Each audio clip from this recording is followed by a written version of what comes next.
and the crew who's there to make your flight safe and comfortable.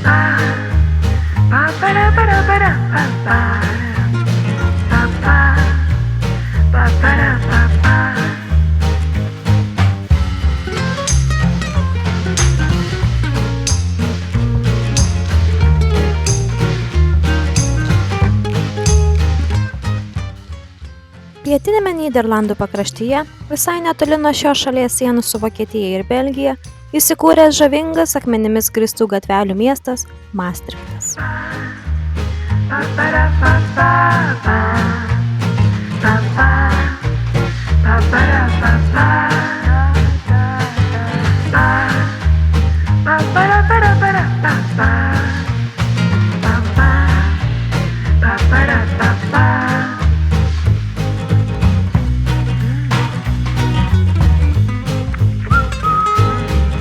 Sveiki, šį kartą sveikinuosi iš Maastrichto, tai Olandijos miestas. Atskridom čionais į Amsterdamą ir tada su traukiniu važiavom iki Maastrichto ir rytoj skrisim į Indiją. Į Indiją vykstu antrą kartą, o Maastrichte esu pirmą kartą Olandijoje planui. Tai truputį pamatėm, truputį pakeliavom ir rytoj ryte jau Indija. Va, keista, kad visur mieste vaikšto be kaukių, net ir parduotuvėse, uždarose patalpose, viešbučiuose visi kažkodėl be kaukių, atsipalaidavę, visiškai saulytė šviečia, lyg nebūtų koronos. Nežinau, čia ir gerai ir blogai, bet vis tiek jausmas ganėtinai netrikdantis. Miestelis gražus, jaukus, mažiukas, turi kelis lankomus objektus, turi kelias parduotuvės, prekybcentrius. Tai čiučiuk apėjom, pasižiūrėjom, gražu, rudenis irgi gražus, viską ir šiandien jau namo einam.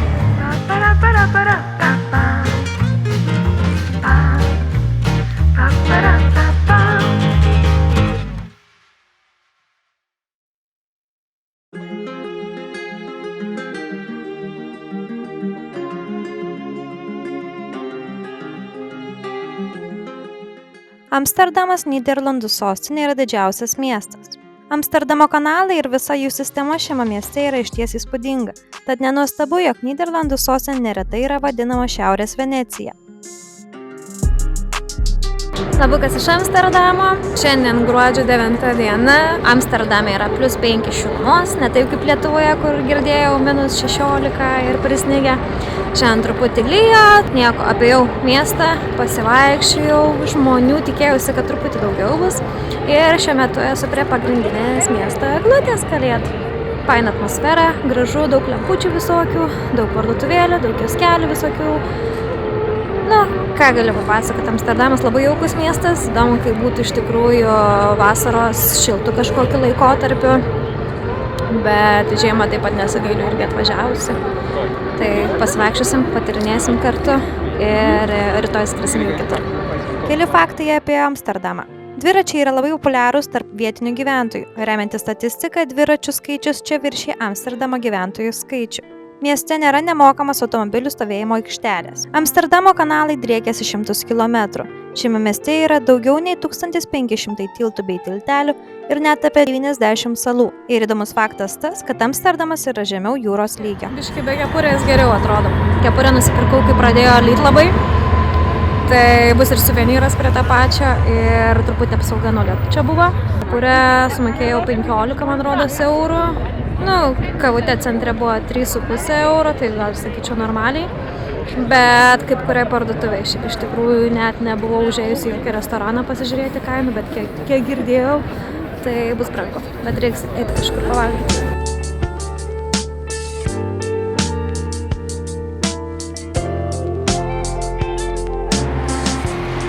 Čia yra traukinių stotis. Ir nežinau, ar matysis per kamerą, bet čia yra vien dviračių parkingas. Vien dviračiai per kelis aukštus.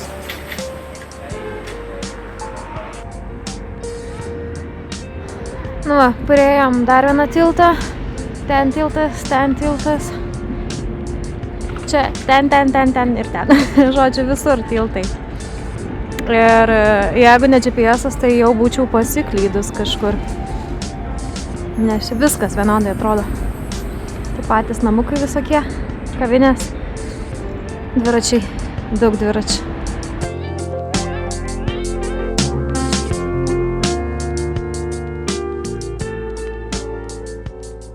Gal ir negražu taip spoksoti, bet matau žmogutį kabinantį lemputės pas save namuose.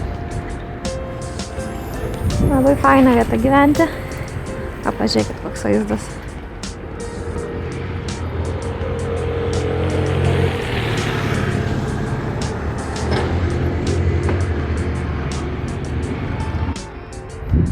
Dabar jau 5:30 vakaro, sutemo, bet užtat labai gražiai šviesytės visur įjungia, visi tiltukai apšviesti. Na, žodžiu, romantika mieste atvyro. Gal tik trupučio sniego trūksta, kad pasijaustų kalėdinė dvasia, bet nieko tokio, atleidžiu. Užtat žiauriai graži architektūra, tie nameliai suglausti, tos gatvelės siauros ir atsargiai reikia mašinų saugotis. Nežinau, jeigu kam neteko pabūti Amsterdame, tai rekomenduoju. Na, bet aišku, aš visur rekomenduoju pabūti, kur nesi buvęs. Po vieną kartą visur verta.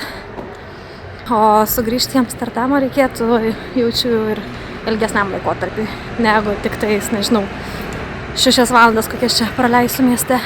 Toliau vaikštau, žiūriuosi ir dar, nežinau, galvoju, kur pavalgyti.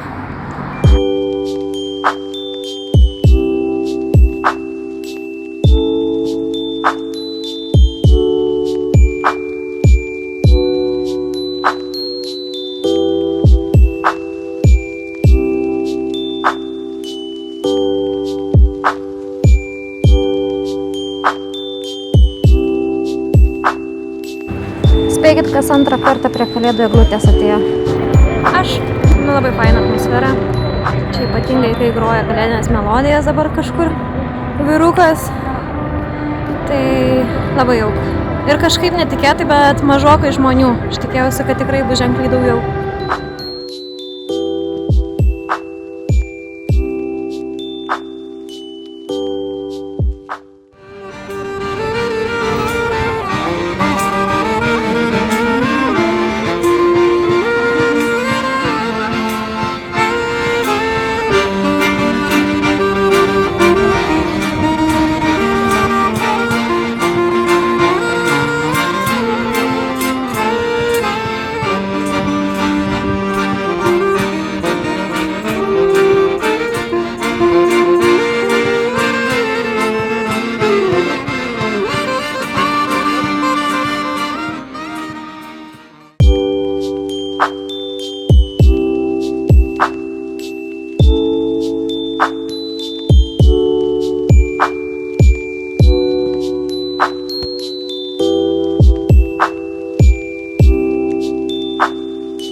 Kavinukės ir šiaip visokie restoraniukai jau užsidaro, iki 5 tik tais dirba.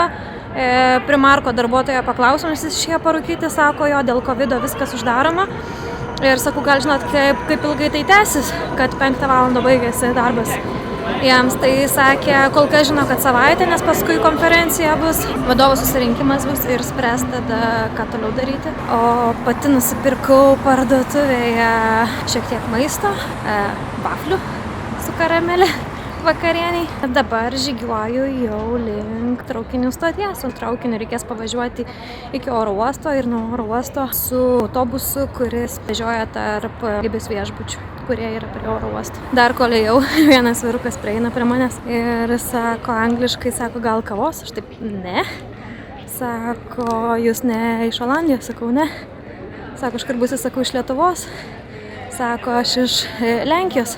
Sako, tai kitą kartą. Ai, sakau, jau išskrendu šiandien. Sako, gaila. Žodžiu, jam kokie 50+. Bet nieko. Malonus vyrukas. Tai va, žygiuojam. Dar žmogiliukų yra prie vaflinės kažkokios. Bet jau tuštėja gatvės.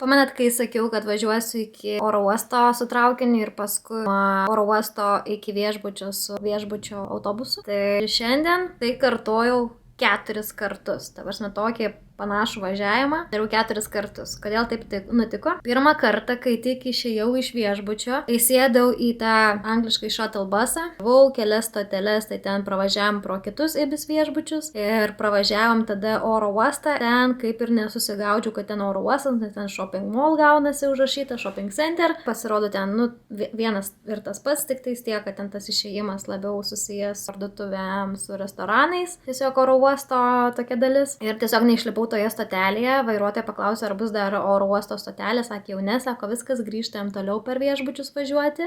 Vienu metu vairuotojas jau sustojęs prie kito viešbučio, sako, tai gal tu tiesiog išlipk ir eik, sako, va čia yra autobusų stotis, nes aš jam dar ir pasakiau, kad man, sakau, reikia iki oro uosto ir nuo oro uosto su traukiniu važiuočiau iki centro miesto. Tai sako, tu tiesiog eik, sako, čia nais iki autobusų stoties, nevažiuok su manimi iki to oro uosto vėl, tada tiesiai su autobusu važiuok iki centro, tai bus greičiau. Tai taip ir padariau, nuėjau, susiradau, pasakė, koks numeris autobuso, su to autobusu nuvažiavau iki centro, ten visą dieną prasivaikščiau ir atgal vėl taip pat sugalvojau, kad nepermokyti, tai tiesiog su traukiniu davažiavau iki oro uosto ir oro uoste žiūriu tą tvarkaraštį, kur važiuoja mūsų viešbučio autobusas. Ten parašyta 19:52, kad yra, bet užbrauktas mano viešbučio pavadinimas, kad atseit jame nestoja. Įlipus vairuotojo to paties, kuris man prieš tai padėjo su autobusais, irgi klausė, aš sakau, važiuoja Ibis Styles. Jisai sako, jo, važiuojam. Tie keliai visi išlipa, kiti įlipa, per kitus Ibis viešbučius irgi pravažiavom. Viena moteris irgi jau susirūpinu, sako, tai ar stojat Ibis Styles? Vairuotojas sako, tai grįžtam iki oro uosto ir nuo oro uosto paskui jau sekanti stotelė bus jūsų viešbutis. Tai gaunasi taip, kad mes vėl ratuką pravažiavom pro tuos Ibis viešbučius, nuvažiavom į oro uostą ir vėl iš oro uosto važiavom iki savo viešbučių. Tai gerai, kad viena moteriškė puolė, kuriai lygiai tas pats buvo. Tiksliau, šitas antras raundas jai buvo, tai ne tik 2 kartus pravažiavo. Tai su jie užsišnekėjom ir dabar 20:44. Paėmimas buvo mūsų nuo oro uosto 19:52. Long story short, valandą laiko važinėjau aplinkui, kaip ir prieš tai, taip ir vėl dabar. Tai tikriausiai, sakau, šiandien daugiau laiko praleidau autobusuose ir traukiniuose, negu lauke vaikščiodama.